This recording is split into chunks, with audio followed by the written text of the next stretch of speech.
My name is Carey. I'm 56 years old. I am a mother of two, 25 and 22 years old. I am married and I'm a writer, and that's what I love. In November of 2013, I had a 2-level lumbar fusion and then scoliosis surgery. From 25 years old all the way until I was 55, when I finally had surgery, it was this wild journey, and I had an appendectomy, thinking that would get rid of the pain. I had 2 other surgeries. I thought it was female related, and I continued to have pain, but just on this lower right, they call it lower right quadrant. And finally, after I probably saw 30 doctors and had 6 procedures surgically, finally someone figured out that it was my back. So the pain that I was experiencing in the front was coming from the back. And so over those years, I tried everything. I mean, I'm the classic story. I tried acupuncture, every holistic thing you could do, herbs, meditation. I did everything but surgery on purpose because I knew that that was the last step. Life with chronic back pain is a life of being an actress and, frankly, pretending. I've done things like gone on, obviously on a boat in Tahoe that's going really fast and it's bouncing along, and all the time, the way I've lived with it is I've pretended.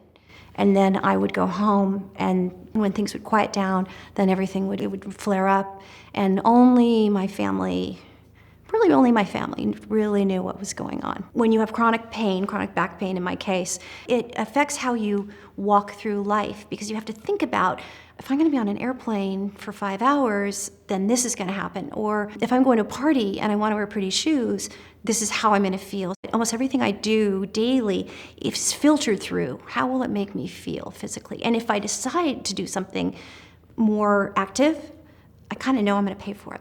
Actually, this is really silly, but I picked up a puppy. I was taking a walk one day, and there was a dog that was loose in the neighborhood. I thought it was 20 pounds. And I picked him up, and there was a big gate that he had obviously escaped from his house. I saw the address, and I buzzed. No one was there. So I picked him up, and I lifted him up over my head, and I tried to sort of gently, and I did it. I was successful in getting him back behind the gate, but my back went out, and I ended up in surgery about 5 days later. I couldn't go any longer. So as anyone who's had surgery knows, you go into surgery and then you come out. And then in a big surgery, I was in on a Monday for 7 hours, and then that was for my fusion.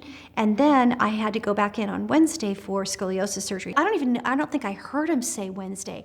It's meaning I wake up on Monday after 8 hours, so it was well into the day, and you're so groggy and you're so out of it. And they have you so much pain medication in my body. I was just not even there. I was in a completely different world, and everything was being done for me. I had catheters, I had obviously IVs, drains. I mean, I was completely non-functional, and they kept me doped up that whole next day, the Tuesday, because I was going back in for scoliosis surgery. I have no memory of going down to the OR or coming back up for scoliosis, which is to say I was completely, and I'm sure this is purposeful, they just kept me in almost like a twilight state, I would say, as the days passed and I began to wake up. And they want you to get up and they want you to walk. And they had me walking like baby. Wednesday was surgery. They had me walking by Friday morning, still with all of the things, attached. And it was so painful that I was sobbing. I had a walker. Here I was still a relatively young woman, I felt, and I had a walker, and I couldn't sit up. I couldn't stand up erectly. And it's so heavy. It's so intense. I had never had anyone bathe me or when I had to go to the bathroom. The whole thing was humiliating, except that, and this is the other thing I would say to anybody, choose their hospital very, very, very, very carefully if you can, if you have a choice, because in a situation like that, you want the best. And I will say that this hospital that took care of me was premier, and they did take care of me beautifully in light of the fact that I had so much going on, because they were opening me in the front, the side, and the back. When I finally saw my body, I was shocked. They did bring in physical therapy to the room, and that was interesting because I was having to learn things that we do so intuitively. But it's all about your functionality, and every element, whether it's your emotion, the way your body moves, everything is affected by this. Coming home, I would say to anyone who's watching this, if you don't have someone at home with you, absolutely bring in a friend or a cousin or something. There's no way they could send me home alone. It kept me longer, 12 days as opposed to maybe 8, because I wasn't really ready, because I wasn't able to navigate as I needed to, even to go home with a spouse. So when it came to maybe she should go to step-down rehab, I wanted to. That's how scared I was, and that's how terribly I felt, that I wanted actually to remain, if you will, in the arms of the professionals. I was really scary to go home. And I had a walker, and my husband was lovely and got me situated. And then a nurse did come. For probably the first 5 days, she would come and check my vitals. And then I had a physical therapist that came to the house. So I was tended to in my home for probably the first 6 weeks. When I was at home recovering, I pretty much stayed in bed. I couldn't lift my arms to wash my hair. I had a little stool in the shower, like an old lady. And I think I had a chair near the sink so I could, sit and brush my teeth. And I had to have a little step by the bed. So the whole household, the tenor of the household changed. Then my children came home for Christmas holidays. So the whole tenor was about me and moving me around and making sure, that I was taken care of. And I had so much medication. You can't be alone because you could take the wrong pill or too many. The recovery period was daunting for sure. But then, you start to feel stronger, better, but you have to be pretty determined, because it'd be really easy just to lay on the couch and take OxyContin. When you can't walk, in the beginning, when you're having trouble walking, I would see people on the street, women my age, jogging, or even on a brisk walk. And I remember feeling envy. So it wasn't even anxiety as much as envy, like their bodies are working. I guess it is anxiety about my own physical self and what my limitations may be. And that took me a while. And it was only after I started feeling better, became better at my movement, that I started to feel like, oh yeah, I can take a walk. I can do what they're doing. But again, if I overdo it, I pay the price. Let's be honest. If you can't, I am now locked at my hips. Where I used to be able to, I was a dancer, I could do everything. I was hypermobile. In fact, the reason I had surgery is I was hypermobile. I was too flexible.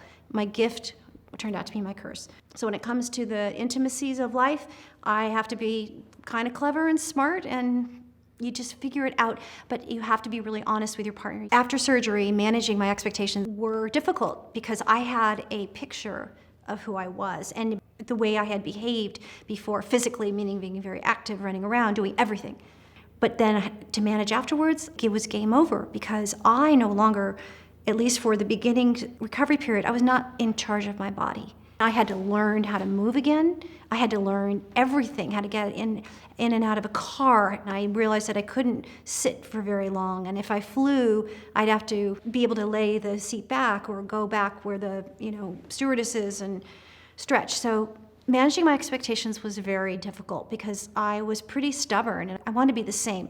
And I thought I wouldn't be in pain anymore. So I'm basically 2 years out plus a few months. I would say that I'm still challenged. I'm better in the sense that I no longer worry about my back breaking. When you have a spine that's too loose and discs were slipped and nerves were impinged, I was always very fearful that I would fall or somehow hurt myself.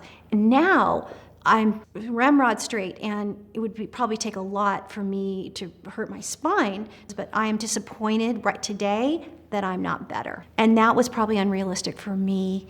And I would say again to anyone, if you go and you decide on surgery, you do have to manage your expectations, because you just don't, leap out of bed and you're perfect. After back surgery, any surgery, I would say particularly back, because you're so immobilized, the relationship with your partner changes from you're cooking dinner and taking care of them, giving them smooches, to they're shampooing your hair and they're taking care of, everything, all the most intimate things that we all do. And you have to let go. It's really, really, really hard. Depends on personalities. Some people are a little more free with themselves and they're just fine. And even if you're in a relationship, you have your own life, and all of a sudden you don't, because you need them. And if I'd been married 30 years, I probably wouldn't have asked a physical therapist about it. But here's the bottom line. You have to decide. Again, it's about deciding, am I going to be sexual again? Do I have that desire? Because everything's tamped down, you're taking drugs. But if you're in a relationship and you love somebody, male or female, you want to give to them, have a normal life. because you don't want, I mean, it would be so sad to have a young marriage end or even an old marriage end because one partner left it emotionally and physically. I would say to somebody to not go into surgery until you know you've got everybody routed, that you know you've got your people, you have your team, and that can be one person or a spouse and a child, but you cannot be alone, no way. He was wonderful, and I was very, very lucky. I chose well, not knowing that this was coming down the pike. He had nursed his mother through cancer, and his father had also died early. So what I realized when this whole thing started is he actually knew how to do this. He was better than I. I was more squeamish. I was reticent to have him go to the places he went.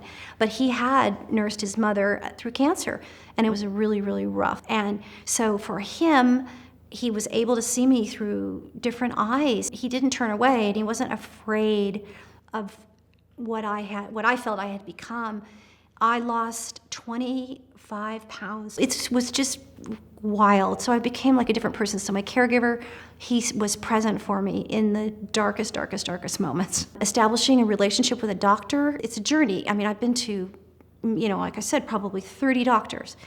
You have to find someone that's smart, that you have a connection with, that listens to you, and that you trust. And that sounds very sort of obvious, but it's not, because you're overwhelmed by feelings and emotions, and once you've found that person, and I did, and it took me many years, I made a plan with him. And he said, I don't think we need to go to surgery yet. Let's do this and this. And we went through all the steps, obviously the diagnoses, the MRIs, the CAT scans.